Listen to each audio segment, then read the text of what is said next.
Дејан, добро утро и за тебе. Што имаме најново?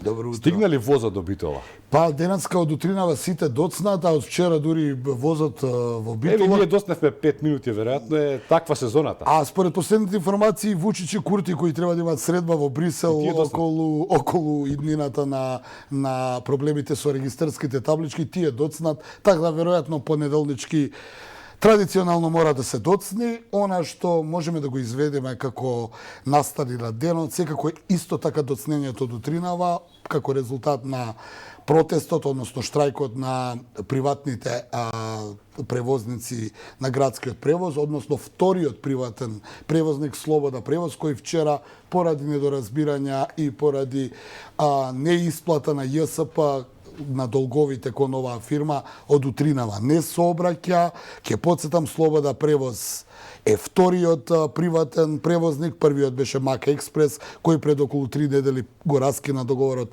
со град Скопје, па оттаму скопјани со помалку автобуси, со помалку автобуски превоз. Она што во моментов се случува е дека представници, според нашите информации од Слобода превоз, веќе се во град Скопје на состанок, каде на барање на град Скопје се повикани да видат дали може да ги надминат овие несогласувања. Ке потсетам уште едношка, Слобода превоз ги бара парите од ЈСП за гориво и прашува каде се парите. Од ЈСП засега и од град Скопје не кажуваат ништо, освен обид да се договорат, бидејќи доколку не се договорат и доколку Скопје не бидатускратени и од вториот приватен автопревозник, ке доцниме секој забајле на работните места. На Скопје, но на и Македонија никако не оди со превозот. Немам информација дали возот од Скопје кој синоќа тргна за Битола воопшто стигнал на саканата дестинација. Вчера имав информација дека доцни 7 часа како Македонија да е голема колку цел Балкан. Па морам да кажам дека тогаш беа 7 часа, немаме информација, за жал, што бидејќи од онаат каде што ние се информираме, таму не дојда нови информации, па еве оставаме простор дека немаме информации, но последното е дека вчера возот од Скопје кој одел за Битола поради некој дефект на некој товарен воз, го блокирал возот кај Могила и патниците кои тргнаа од Скопје за Битола им се виде како да одат на многу подалечна дестинација. На некој начин коментарот е следен. Железницата во Македонија некако не функционира, има 300 проблеми. Изминатите години во мојава кариера секојдневно во вестите сме ги обработувале проблемите на македонски железници, проблемите на тоа што ќе се случува со пругите, па да те подсетам, и ти си одамна во новинарство, колку време ја чекаме пругата кон Софија, но еве и кон Битола некако... Јас кога почнува со новинарство, тогаш имаше оние преговори се водеа, нели пругата преку Кратово доди. Беа преговорите македонска и бугарска влада и еве сега колку поминаа, тоа беше негде 96-та, 95-та, ако не се лажам, се уште тоа. Еве дури и сега почна да биде проблемот и кон Битола. Да одат во секој случај, шегата на страна, луѓето кои тргнаа од Скопје кон Битола сигурно не име до шега за ова што го зборуваме. Се надевам дека во текот на денот ќе бидеме информирани и како редакција, и македонската јавност каде е возот кој е тргнат кон Битола. Малку куриозитет, бидејќи тоа е мала дестинација, а многу време се патува. Сега да бидеме малку посериозни, бидејќи и темата е прилично тажна. Синоќ имаше и сообраќајна несреќа, ако не се лажам, на патот кон Струмица. Уште еден сообраќајен голем проблем. Вчера имаше две сообраќајни несреќи. Едната беше во Маврово, кај Леуново и Никифорово, тие двете села Мавровски, каде што излета возило со тројца патници, па едниот се излече, другите двајца ги извлекуваа против пожарната бригада, но на среќа велам, беа префрлени во болници, на среќа никој не го загуби животот, каква е состојбата не знам, има настрадани, повредени, но живи. Но она што беше пострашно, само 2 часа подоцна дојде информацијата во Струмичко, каде сопружници излетале од патот и на лице место загинале. Тоа се плюс 2 жртви на сообраќајни несреќи во нашата држава, особено на денот, вчера беше и денот прогласен од Обединетите нации, Светски ден на жртвите во сообраќајот, каде секоја година низ целиот свет вклучувајќи и Македонија, се одбележува денот со сеќавање на оние кои ги загубија животите изминатите години, повторно велам на ниво на Обединети нации. Ако вчера имавме информација дека за последниот период, последната година имаме загинати 116 во Македонија, сега за жал се покачи бројката на 118 загинати. Тоа е за една година. Па да, во последната година. Во тековнава година. Во тековната година, кој ќе се сумира во март следната, така да една година однапред оди. А Светски ден на сеќавање на жртвите, и уште еднаш кај јас секогаш тоа го повторувам, Обединетите нации го прогласуваат тој ден бидејќи на годишно ниво 1,3 милиони луѓе во светот го губат животот како резултат на сообраќајни несреќи. На секоја 24 четврта секунда се губи по еден живот во светот во сообраќајки, што не е добра статистика. И статистиката вели дека на ниво на година најголем број на човечки жртви нема ниту во војни, ниту во пандемии, ниту во елементарни непогоди, туку токму во сообраќајот. Што е проблемот со сообраќајот? Никој од нас не е имун од сообраќајот, сите сме на некој начин учесници во сообраќајот и сите сме засегнати од сообраќајот, па така да оваа вест која вчера, овие две вести практично за сообраќајките, само уште еднаш потврдува колку е многу важно да внимаваме како се однесуваме и да не го подценуваме сообраќајот, па дури и да е празан патот. Апел уште еден еви од ова наше студио да се вози внимателно, иако мора да признаеме дека тоа секогаш и не е доволно. Ги спомна Курти и Вучич се во Брисел, се обидува да најдат договор и да се намали тензијата на северот од Косово, на оној предел кај што живее српско население. Има ли абер некаков дека може? Денеска медиумите, но и политички Белград, па и политички Брисел го нарекоа денот Д за Косово. Зошто? Бидејќи од денеска требаше да стапи на сила законот изгласан од косовската влада, српските регистарски таблички веќе да бидат исфрлени од употреба, да има само исклучиво косовски регистарски таблички, нешто што за србите на Косово во северниот дел е неприфатливо, особено што договорот со Бриселскиот договор помеѓу Белград и Приштина беше договорено, ајде правете ги таблиците, но за возврат треба да се направи една заедница на српски општини каде што би имало една локална самоуправа на србите. Владата на Курти тоа го игнорираше, но ги воведе таблиците, се направи голема тензија. Тоа се случи пред месец дена и дојде на раб на вооружен судир. Беше пролонгирано до денеска. Се направи повторно тензија, србите со поддршка на Белград, дури самиот председател Вучич даде поддршка на србите, дека нема да им дозволи на косовската полиција, нема да го гледа тоа така одстрана, доколку ве заустави косовската полиција, влегуваат казни и ви го одзимаат возилото, нешто што направи огромна тензија на Косово.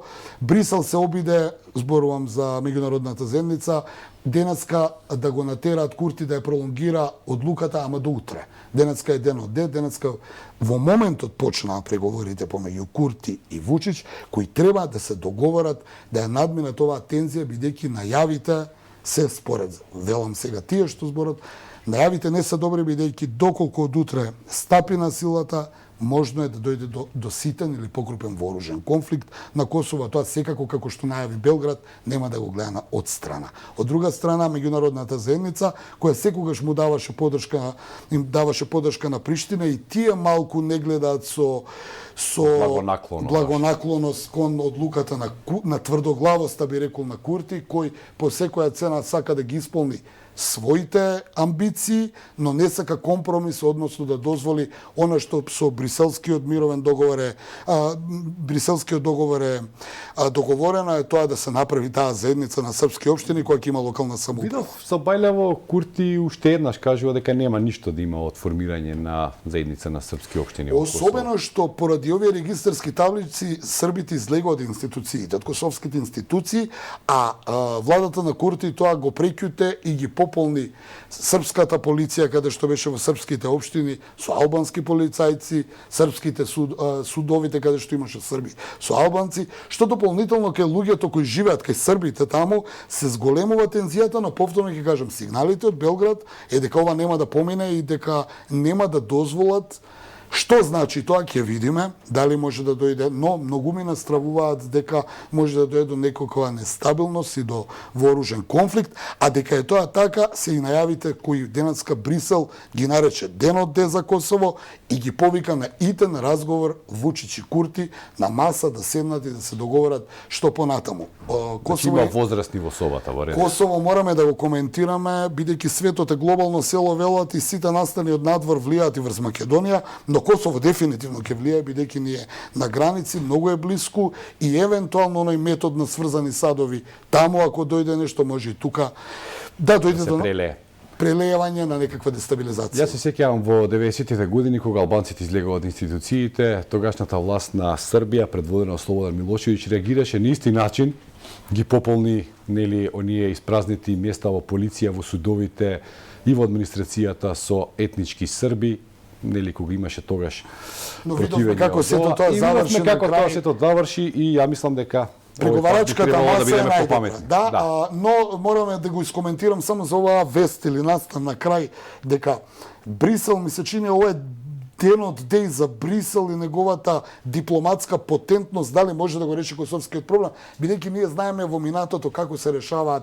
работите на регионот, кога ќе се вмеша Вашингтон и неговата булдожер дипломатија позната, така нарече, тогаш е многу различно, па да видиме дали Брисел ќе успее со воспитни методи или ќе мора да се вклучи. Вашингтон, кој ќе потседам за прв пат, морам да го констатирам тоа, го следам проблемот со Косово цела кариера, прв пат го гледам Вашингтон дека не гледа благонаклоно кон потезите на владата во Приштина, особено што и американскиот амбасадор тамо неколку пати ја укори владата на Курти да престане со избегнување на диалогот со србите кои живеат на Косово. Да одиме на брзина, нема премногу време, да одиме што се случува во Украина во изминатите 24 часа и ако не се лажам, турците имаат нова офензива против курдите во Сирија. Јас секогаш ќе кажам за Украина, некој да ми кажуваше пред година дена дека е 271-иот ден од руската војна интервенција во Украина, немаше да верувам, бидејќи беа проценки дека за 3 до 5 часа ќе биде освоена Украина. Што се случува таму, малку имаме информација, оваа војна е прв пат сме сведоци на ваква војна, особено што таму ги нема CNN, таму ги нема. Немаме дописници, немаме никакви информации, имаме блокада. Последните информации вела дека русите продолжуваат по повлекувањето од Херсон, од оној јужниот дел, од левата страна на реката Днепар, каде што се утврдуваат за да презимат за евентуална нова офанзива на пролет. Русите интензивно гаѓаат врз енергетската инфраструктура на Украина, се гаѓа централата за Порожје. Украинците обвинуваат дека русите ги гаѓаат енергетските потенцијали. Русите не негираат дека ги гаѓаат. Една од стратегиите најверојатно е да се уништи енергетскиот потенцијал на Украина. Според последните информации, повеќе од половина држава веќе нема потенцијал да има електрична енергија. Киев со часови нема струја, значи нема веќе рестрикции, туку веќе имаат 2 часа само струја у денот. Не знам што се случува, но едно е сигурно, таму војната бесне, но она што е најинтересно е дека никој не споменува никакви мировни преговори, никакви обиди за разговор. Едино што видов како добра и позитивен сигнал беше, за жал среќа у несреќа, ракетата која падна на полска територија, каде што и самиот Бајден излезе одма и рече не се русите не гаѓа. Тоа беше одлично. Што беше одлично, бидејќи ако беше русите нападнаа членка на НАТО, ќе се активира и членот 4 и членот 5 и сеќавам ќе бидам слободен ќе кажам ќе влеговме во војна со Русија, што никако не би сакале во овој момент. Да, и Турција уште само да на брзина. Турците по оној напад, бомбашки напад во Истанбул, во центарот на Истанбул, каде што имаше 6 жртви, и по оној завчерашен напад кој повторно се случи, ги обвинија сириските курди и најавија војна интервенција во Сирија, но таму испадна еден проблем. Прашањето е дали турската армија може да интервенира, бидејќи тие што ја направија таа интервенција се дел од сириските курди кои се со поддршка на Соединетите Американски држави, па оттаму траат преговорите со Ердоган дали да напаѓа или да не напаѓа. Сад сметаат дека секоја држава има право да се брани од тероризмот, но немој нашите пријатели да ги напаѓате.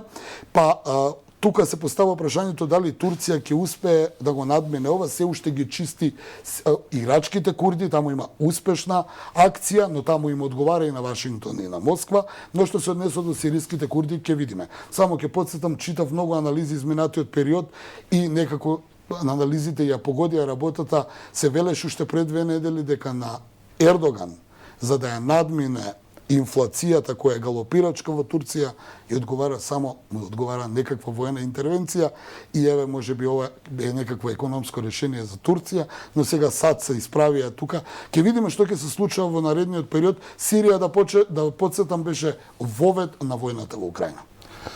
Така може тоа да се заклучи, да го видиме уште што има на насловната страница на Слободен печат. Нормално доминира отварањето на светското првенство во фудбал во Катар. Наслов од колегата Благој Георгиевски, кого ќе го видиме подоцна во оваа емисија. Споредната работа ќе биде најважната во светот, секако во наредните 30 дена. Има една интересна анализа за како рускиот софтвер го зарази целиот свет и се вгнезди во серверите на американската армија. Имаме тука и една изјава од Моника Зајкова, новиот лидер на ЛДП, која вели дека без нејзината партија ниту во иднина нема да може да се формира влада. Одиме сега на брзина со реклами, а потоа го имаме и првиот гостин во нашето студио.